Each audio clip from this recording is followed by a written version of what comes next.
మొట్టమొదటి దీనికి ఆద్యం షర్మిలమ్మ.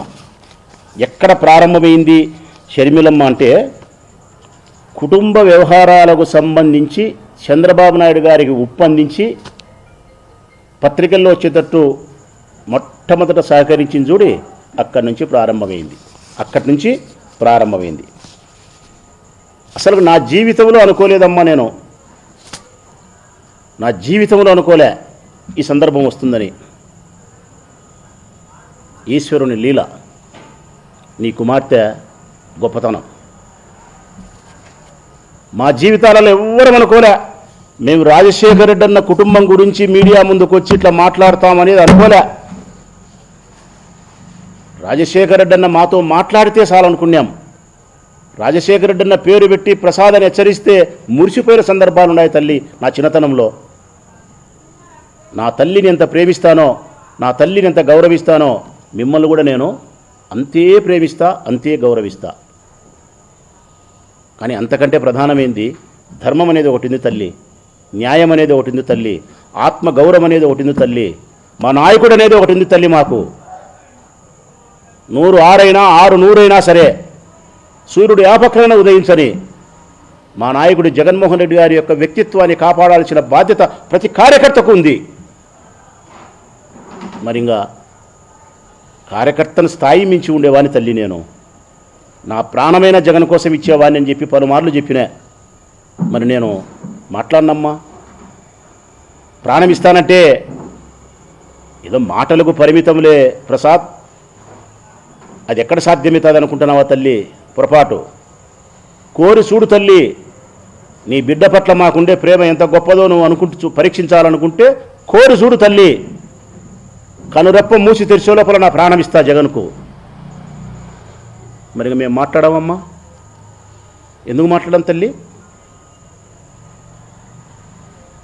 సమస్యకే వస్తా, మీరు చెప్పిన సమస్యకే వస్తా. మీరు ఏం చెప్పినారనే దాని గురించే మాట్లాడతా. నేను ఆస్తుల పంపకం జరగలేదమ్మా. 2009 సంవత్సరంలో రాజశేఖర రెడ్డి గారు మరణించేదానికంటే ముందే ఆస్తుల పంపకం జరిగిందని చెప్పి నిన్న చెప్పినాం, మొన్న చెప్పినాం, ఇప్పుడు చెప్తున్నాం. మీరు అంగీకరించినారు. ఏం అంగీకరించినారు? ఏమైతే షర్మిలమ్మ గారికి రాజశేఖర రెడ్డి గారు ఆస్తులు రిజిస్టర్ చేయించినారో అవి ఇచ్చినట్టు అంగీకరించినారు మీ ప్రకటనలో. కాకపోతే పంపకం కాదు అన్నారు. ఇది ప్రజల్ని అడుగుతా ఉన్నా. బంజారాహిల్స్ రోడ్ నెంబర్ 2లో ఉండే ఇల్లు ఇచ్చినాడంటే అంగీకరించింది విజయమ్మ గారు.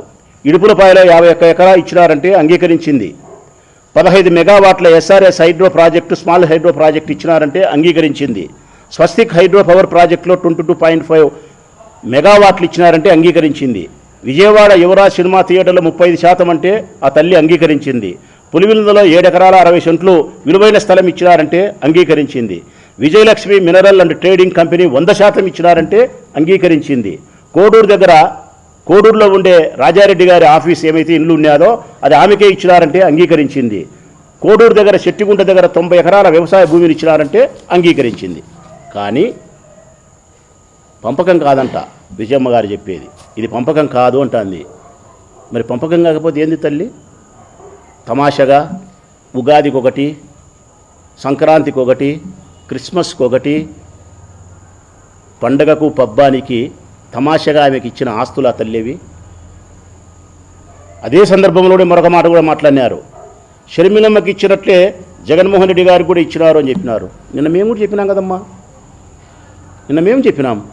రాజశేఖర రెడ్డి గారికి ఉండబడిన ఆస్తులను సమానంగా షర్మిలమ్మకు పంచినారు, జగన్మోహన్ రెడ్డి గారికి పంచినారు. వారి ఆస్తులు వారివి, వారి వ్యాపారాలు వారివి, వారి అప్పులు వారివి, వారి ఆదాయాలు వారివి. కూతురు యొక్క ఆస్తులు కూతురివి, ఆమె వ్యాపారాలు ఆమెవి, ఆమె ఆస్తులు, ఆమె వ్యాపారాలు, ఆదాయము, అప్పులు ఆమె. అయిపోయింది. ఆ తర్వాత ఒకరు పెరగచ్చు, ఒకరు తరగచ్చు, లేకుంటే ఇద్దరూ పెరగచ్చు. దేవుని దయలేకపోతే ఇద్దరూ తరగచ్చు. పెరిగినవాడు తరిగిన వానికి ప్రేమానుబంధాల చేత సహాయం చేస్తాడు. మంచి పిల్లలైతే. చెడ్డ పిల్లలైతే పట్టించుకోరు. నీ రక్తం మంచిది తల్లి, రాజశేఖర రెడ్డి రక్తం మంచిది, నీ గర్భవాసం గొప్పది. అందుకే ఉత్తమ సంతానంలో భాగంగా జగన్మోహన్ రెడ్డి గారు జన్మించినారు కాబట్టి నీ వంశానికి ఇంత కీర్తి ప్రతిష్టలు తీసుకురాగలిగినాడు. ఇన్ని కోట్ల మంది ప్రజలకు మేలు చేయగలిగినాడు. ఇంతమంది పేద ప్రజల యొక్క వెలుగై ఉన్నాడు. ఆయన బిడ్డలు చదివిస్తున్నాడు, ఎన్నో మేలు చేసినాడు. అదే సందర్భంలోనే చెల్లెల మీద ప్రేమతో కూడా ఇవ్వాల్సిన దానికంటే ఎక్కువ డబ్బు ఇచ్చినాడు, ఇవ్వాల్సిన దానికంటే ఎక్కువ ఆస్తిని ఇచ్చినాడు. కానీ మీరేం మాట్లాడుతున్నారంటే ఎంఓయూ రాసినాడు జగన్మోహన్ రెడ్డి అని చెప్తున్నారు ప్రజలారా. విజయమ్మ గారు చెప్పేది ఏంటంటే రాజశేఖర రెడ్డి గారు ఆస్తుల పంపకం జరిగినప్పటికీ అది పంపకం కాదు, కొన్ని ఆస్తులు ఇచ్చినారు అంటున్నారు. జగన్మోహన్ రెడ్డికి కొన్ని ఆస్తులు ఇచ్చినారు అంటుంది. తర్వాత ఇంకొక మాట ఏం చెప్తున్నారంటే కనుక జగన్ ఎంఓయూ రాసినాడు, ఇది ప్రజలకు అర్థం కావాలా.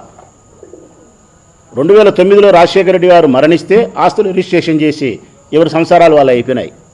ఆ తర్వాత 2009 నుంచి 2019 వరకు ఎవరి సంసారాలు ఎవరి వ్యాపారాలు వాళ్ళయి, ఎవరు సంపాదించుకునేది వాళ్ళు సంపాదించుకుంటారు. 2019 ఆగస్టులో జగన్మోహన్ రెడ్డి గారు ఎన్నికలైపోయి ముఖ్యమంత్రి అయిన తర్వాత అప్పటి వరకు ఆయన చేసినటువంటి వ్యాపారాల్లో సంపాదించుకున్న డబ్బుల్లో నుంచి చెల్లెలకు ప్రేమతో, చెల్లెలకు మమకారంతో, నా చెల్లెలు కాబట్టి మన ఇద్దరం కలిసి ఒక చోట ఆడుకొని పెరిగినాము, ఈ తీపి జ్ఞాపకాలన్నీ నా హృదయంలో ఎంతో నన్ను సంతోషపెడతానాయి, నీకు మరింత నేను ప్రేమను పంచాలా, ఎక్కువ సాయం చేయాలనుకుంటున్నా కాబట్టి నీ కొడుకుకు నీ బిడ్డకు ఇంకా ఇంత ఆస్తిని నేను సంపాదించుకున్నట్టు ఇవ్వాలనుకుంటానని చెప్పి తనకు ఉండబడిన ఆస్తుల్లో నుంచి ఒక ఎంఓయూ రాసినాడు. ఎంఓయూ అంటే ఒక జెంటిల్మెన్ అగ్రిమెంట్, అంతే కదా, ఒక జెంటిల్మెన్ అగ్రిమెంటు.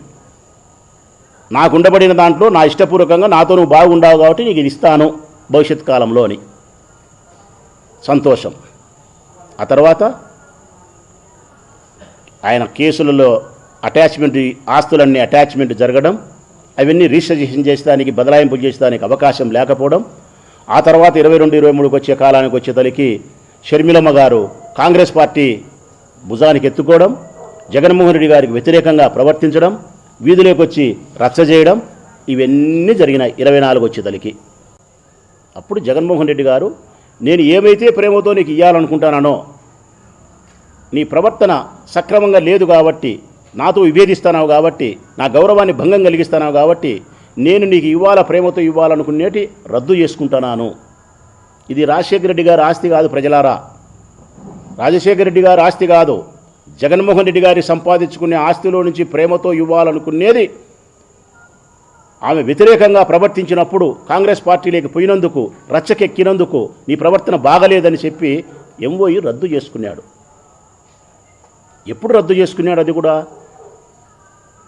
సరస్వతీ పవర్ ప్రాజెక్టుకు సంబంధించిన షేర్స్ను విజయమ్మ గారికి జగన్మోహన్ రెడ్డి గారు ఇస్తే అటాచ్మెంట్లో ఉండబడిన ఆస్తులను 50% మించి బదలాయింపు చేస్తే ఆయన బెయిల్ రద్దు అవుతుందని కోర్టు ఆర్డర్ ఉంటే అది తెలిసి షర్మిలమ్మ గారు విజయమ్మ గారి చేత ఆ బాండు పోయినాయని చెప్పి జగన్మోహన్ రెడ్డి గారి దగ్గర ఆ బాండు ఉన్నప్పటికీ కూడా పోయినాయని అబద్ధపు కేసు పోలీస్ స్టేషన్లో పెట్టి ఎఫ్ఐఆర్ నమోదు చేసి ఆ బదలాయింపు చేసుకున్నారు. అంటే అర్థం ఆస్తి నీకు రావాలా, మీ అన్న జైలుకు పోవాలా.